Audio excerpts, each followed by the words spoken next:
Oke, kakang Mbak Tani sekalian, kita hari ini melakukan penggarukan tanaman bawang merah usia 8 hari. Ini lahan ada di belakang rumah, memanfaatkan lahan kosong untuk ditanami bawang merah. Sebelumnya tanamannya paling cuma kayu-kayuan. Kalau orang Jawa sini mengatakan rambanan, untuk rambanan hewan ternak kambing, dan juga pisang. Nah, masih ada beberapa pisang di sini. Nah, itu yang masih tersisa.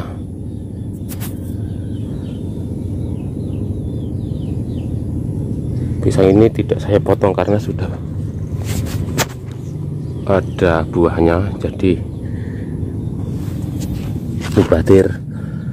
Oh, sudah buah kok dibunuh. Nah, karena kita mau menanami tanaman bawang merah, pohon-pohon rambanan, pohon-pohon kayu-kayuan, pisang, kita potong, kita bersihkan, biar tanaman bawang merah kita bisa berkembang dengan baik seperti yang ada di persawahan, tidak kalah dengan yang ada di persawahan. Nah, ini sudah 2 biddingan yang saya garuk. Nah, di sebelah sana ada cabai rawit bekas tanaman sebelumnya. Kenapa sana tidak saya tanami? Karena sudah di pinggir rumah dan ada pohon itu, pohon mahoni, jadi tidak saya bersihkan, sekalian untuk bumbu lah. Nah, tanaman bawang merah ini sudah berumur 8 hari. Nah, ini sebelum ditanami dulu pernah tanahnya ditambah, yakni tanah persawahan. Nah, seperti sawah kan tanahnya, karena ini kemarin ditambahi karena kalau musim hujan sering banjir.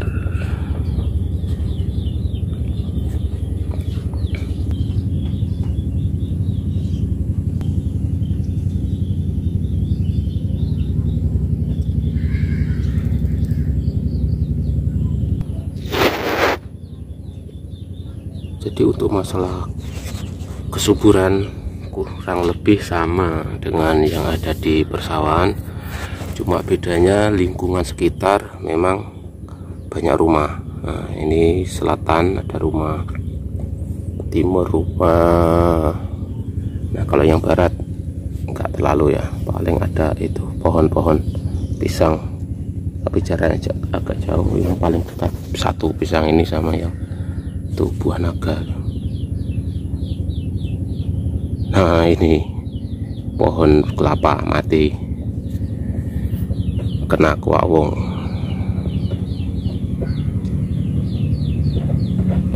Ini tanah kurang lebih 15-an ru. Waktu penanaman kurang lebih sekitar 15 kilo bibit bawang merah yang saya tancapkan. Di umur 8 hari ini sudah saya garuk. Karena apa? besok atau lusa akan saya kasih pupuk. Nah, sebelum membincang pupuk pertama, nah ini awal sebelum tanam kemarin sudah dikasih pupuk dasar. Pupuk dasar dari bawang merah ini sebelum saya tancapkan kemarin ada beberapa. Yang pertama, pupuk kurang lebih 3 sak 40 kiloan organik. Terus berikutnya untuk fosfatnya saya pakai biofosfat. Ini pertama kali saya pakai itu, katanya sih, kalau dilihat dari labelnya, biofosfat ini ada kelebihan dibanding fosfat-fosfat yang lain. Nah, nanti kita akan lihat, kita cek seperti apa kelebihannya. Yang kedua, saya untuk dasarannya saya campuri NPK Black, itu satu produk dengan biofosfat. Nah, kita akan lihat seperti apa kelebihan dari pupuk ini. Mari kita lihat di kemasannya. Biofosfat berbahan fosfat alam yang diinjeksikan biomikroorganisme berupa kelompok fungi dan bakteri. Perbedaan ini dengan bio-bio yang lain, yang mana mikroorganisme tak dibekali unsur pupuk, tapi mikroorganisme di sini dibekali dengan unsur pupuk fosfat, sehingga fosfatnya ini plus mikroorganisme yang siap diurai oleh mikroorganisme tersebut. Fosfatnya diurai oleh mikroorganisme tersebut, yang mana dengan biofosfat ini, fosfat akan diurai oleh mikroorganisme menjadi enzim dan ion yang siap disantap oleh tanaman. Keunggulannya biofosfat adalah mengurangi pemakaian urea hingga 60%. Tak perlu pakai pupuk fosfat lagi seperti TSP, SP36 dan lain sebagainya. Tak perlu pakai kapur pertanian untuk penaikan pH tanah karena sudah terkandung 30% di dalam pupuk ini. Nah, untuk mikroorganismenya, ada beberapa tugas dari mikroorganisme ini, seperti Aspergillus, fungsinya untuk penggemburan tanah dan mengurai bahan organik yang ada di dalamnya. Trichoderma untuk mengurai bahan organik tanah, melindungi akar sehingga terhindar dari serangan jamur fusarium atau penyakit mboler, serta mikroorganisme yang merugikan tanaman.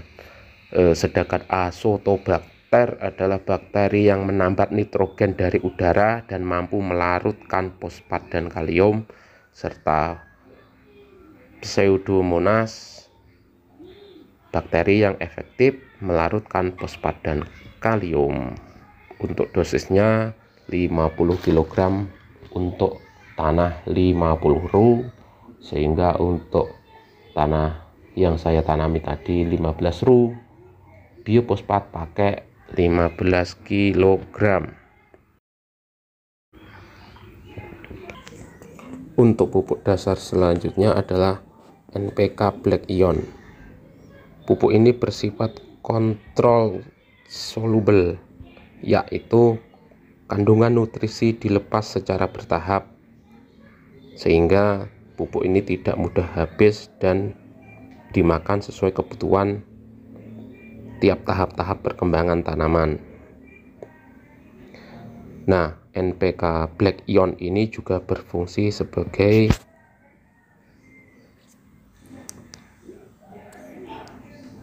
mikrohabit biologi ataupun sebagai rumah penyimpanan sumber nutrisi tanaman sehingga tidak mudah kehilangan nutrisi, dan juga sebagai rumah dari mikroorganisme. Sedangkan di dalam pupuk ini juga terkandung teknologi biochar yang mana mampu berfungsi sebagai penghambat perkembangan nematoda pada akar tanaman dan berlangsung dan bertahan lama. Nematoda di sini seperti hewan-hewan yang merugikan yang ada di dalam tanah, sebangsa cacing dan lain sebagainya. Yang berikutnya ini pupuk organik, satu sak 40-an kilo. Kemarin kita beli tidak mahal sih, sekitar 20-an ribu. Pupuk organik ya seperti biasa pupuk organik pada umumnya.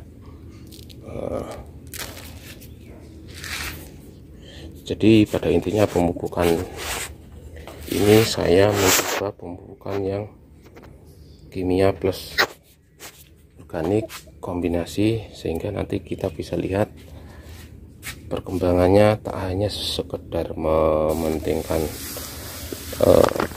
penambahan dari unsur-unsur kimia untuk perkembangannya, tetapi kita memanfaatkan organisme dan juga meningkatkan kesuburan tanah sehingga pemakaian pupuk juga tidak terlalu membengkak.